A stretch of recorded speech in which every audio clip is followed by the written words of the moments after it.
হাওড়া সংস্কৃত সাহিত্য সমাজের আয়োজনে দুদিনব্যাপী সারা বাংলা সাহিত্য সম্মেলন রামগোপাল মঞ্চে অনুষ্ঠিত হল। সম্মেলনের আনুষ্ঠানিক উদ্বোধন করেন হরিয়ানার রাজ্যপাল তথা হাওড়ার ভূমিপুত্র অধ্যাপক অসীম ঘোষ। এছাড়া উপস্থিত ছিলেন অধ্যাপিকা ডক্টর রত্না বসু, ডক্টর শঙ্কর কুমার সান্যাল, আইনজীবী সমীর বসু রায়চৌধুরী সহ বিশিষ্টরা। সংস্কৃত, বাংলা, হিন্দি ও ইংরেজি ভাষার সাহিত্য পাঠে প্রায় 50 জন অংশগ্রহণ করেন বলে সমাজের সম্পাদক ডক্টর দেবব্রত মুখোপাধ্যায় জানান। প্রত্যেককে শংসাপত্র ও স্মারক প্রদান করা হয়।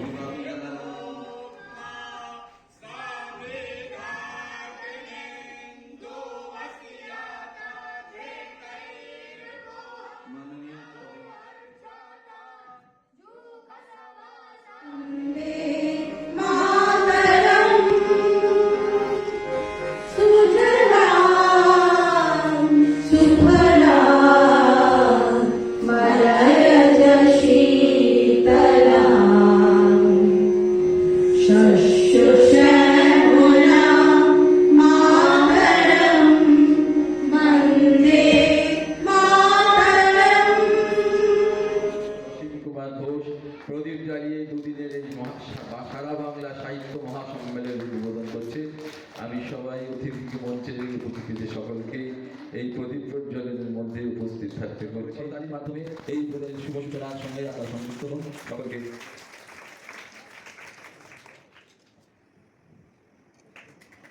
মহানন্দ রাজ্যপালের হাত দিয়ে এই দুদিনের সারা বাংলা সাহিত্য মহাসম্মেলনের উদ্বোধন হলো।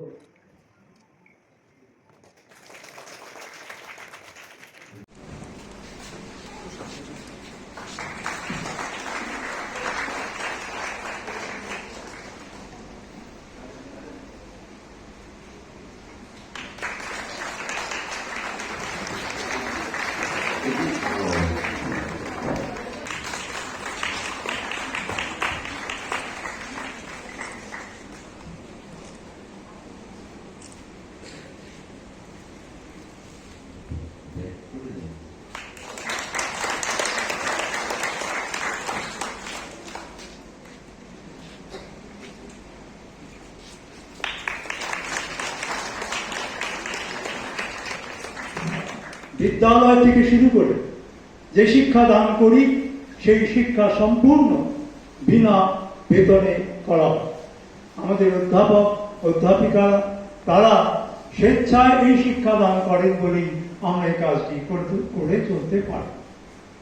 আমরা এই যে শিক্ষা ক্রম এর পাশাপাশি যে কাজটি করতে চাই, এই প্রতিষ্ঠানের প্রতিষ্ঠাতা তিনি মনে করেছিলেন যে শিক্ষাকে মানুষের মধ্যে যদি প্রতিষ্ঠিত করতে হয় কেবল বইয়ের মধ্যে আবদ্ধ করে রাখলে হবে না। তিনি মনে করেছিলেন যে নাটক একটি বড় উপায়, নাটকের মধ্য দিয়ে একটি ভাষাকে মানুষের মধ্যে প্রতিষ্ঠা করা যায়। তাই প্রতিষ্ঠার পর থেকে এই যে আপনারা আজকে মঞ্চ দেখছেন, এই মঞ্চ তৈরি করার স্বপ্ন তিনি দেখেছিলেন, যাতে এখানে নিয়মিত সংস্কৃত নাটক করা যায়, সেই নাটক যাতে মানুষ দেখে বোঝে এবং যখন মুসলিম লীগ সরকার হয়েছে, ফজলুল হক এবং মুসলিম লীগ এই বাংলায় প্রথমে, সেই দুঃখের দিনগুলো মাত্র 10 বছর, 1937 থেকে 1947, আমাদের জীবন ধারা সব পাল্টে দিল 10 বছর।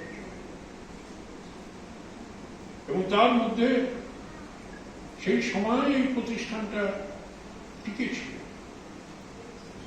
হাওড়াতে এখানে টাউন হলে কল্পনা সিনেমায় তারা ড্রামা করেছে, তারা গ্রামে গঞ্জে গিয়ে বিভিন্ন জেলায় গিয়ে সংস্কৃত ভাষার প্রচার করেছে। আজকে ভাবলে অবাক লাগে, কলকাতা বিশ্ববিদ্যালয় পায় তদানীন্তন মুসলিম লীগ সরকারের কি আক্রমণ। রবীন্দ্রনাথকে ভাষণ দিতে দেবেন না, ডক্টর শ্যামাপ্রসাদ মুখার্জি তাকে ডেকে নিয়ে এসেছিলেন বাংলায় ভাষণ দেওয়ার জন্য। ওং শব্দটি ইউনিভার্সিটির সিম্বল থেকে তুলে দিলেন এই মুসলিম লীগ সরকার।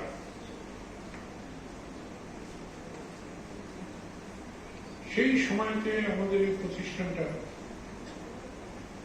এত যত্ন সহকারে, এত কষ্টের সাথে, এত ঝড় ঝঞ্ঝার মধ্যে দিয়ে তারা চাকরি করছে।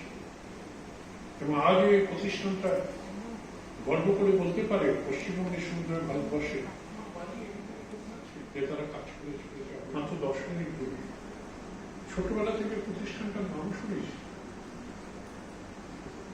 কিন্তু কিরকম যেন অজ্ঞতা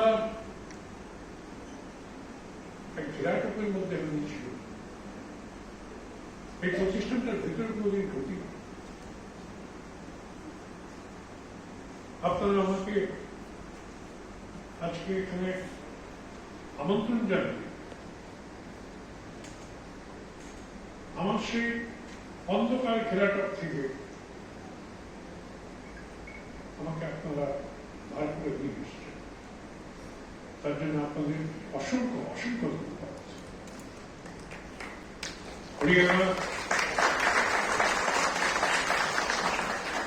হরিয়ানা গভর্নর হিসেবে এই সংস্কৃতির হাওড়া সংস্কৃত সাহিত্য সমাজের উন্নয়ন প্রকল্পে যারা রিসার্চ করছে, যারা টিচার সংস্কৃতি পড়াশোনা করছে, এবং এই বাড়িটির পরিকাঠামো আরো যাতে উন্নত হয় তার জন্য আমি 5 লক্ষ টাকা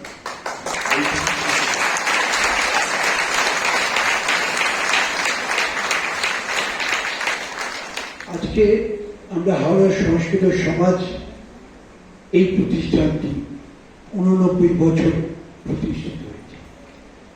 পণ্ডিত প্রভর রামগোপাল মুখোপাধ্যায় এবং নিত্যানন্দ মুখোপাধ্যায়ের সক্রিয় উদ্যোগে হাওড়া সংস্কৃত সাহিত্য সমাজ গঠিত হয়েছিল। তিলে তিলে 89 বছর পদার্পণ করেছে। সরকারি কোনো সাহায্য সহযোগিতা সেইভাবে কোনো সময় পাওয়া যায় না। সংস্কৃত ভাষা ভারতীয় সংস্কৃতি শুধু নয়, বিশ্বের ভাষাগুলোর মধ্যে অগ্রণী। সৃষ্টিশীল কবি, লেখক, সাহিত্যিক, যিনি পড়ছেন, যিনি পাঠক, আর যিনি শ্রবণ করছেন, যিনি শ্রোতা, এরা সকলে এক জায়গায় জড়ো হন। সেটাই হচ্ছে সাহিত্য, এবং তার মধ্যে দিয়ে একের মর্মবাণী অপরের মধ্যে সঞ্চারিত হয়। সেটা হচ্ছে রস সঞ্চার, রসানুভব। খ্রিস্টীয় 10ম শতাব্দের সংস্কৃত বিশিষ্ট কবি এবং অলঙ্কার শাস্ত্র প্রণেতা রাজশেখরও বলেছিলেন যে সাহিত্যবিদ্যা হচ্ছে 7ম বেদাঙ্গ। বেদাঙ্গ 6টি স্বীকৃত, সকলেই জানে, কিন্তু তিনি তর্ক করেছেন যে না, 7মী সাহিত্যবিদ্যা। তাই আজকে হাওড়া সংস্কৃত সাহিত্য সমাজ, যেটি দীর্ঘদিন ধরে তার জন্মক্ষণ থেকে, সেই জন্মলগ্ন থেকেই আজও পর্যন্ত সারা বছর ধরে নানা প্রকার বিদ্যাচর্চার সত্র করে থাকে এবং বিশেষ বিশেষ সম্মেলন করে থাকে সাহিত্যের উপরে, শাস্ত্রের উপরে, সঙ্গীত, নাট্য বিষয়ে। কাজেই এটি সত্যিকারের একটি সমাজ, যেখানে সকল স্তরের মানুষ এসে সম্মিলিত হন, এবং বিশেষ অনুষ্ঠান আজকে দুদিনের এই সারা বাংলা সাহিত্য সম্মেলন।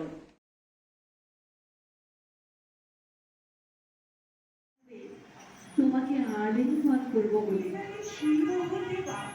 অফিসিয়াল নিয়ে অন্যরা হাজির হবে ওই সময়, ঠিক আছে সেটা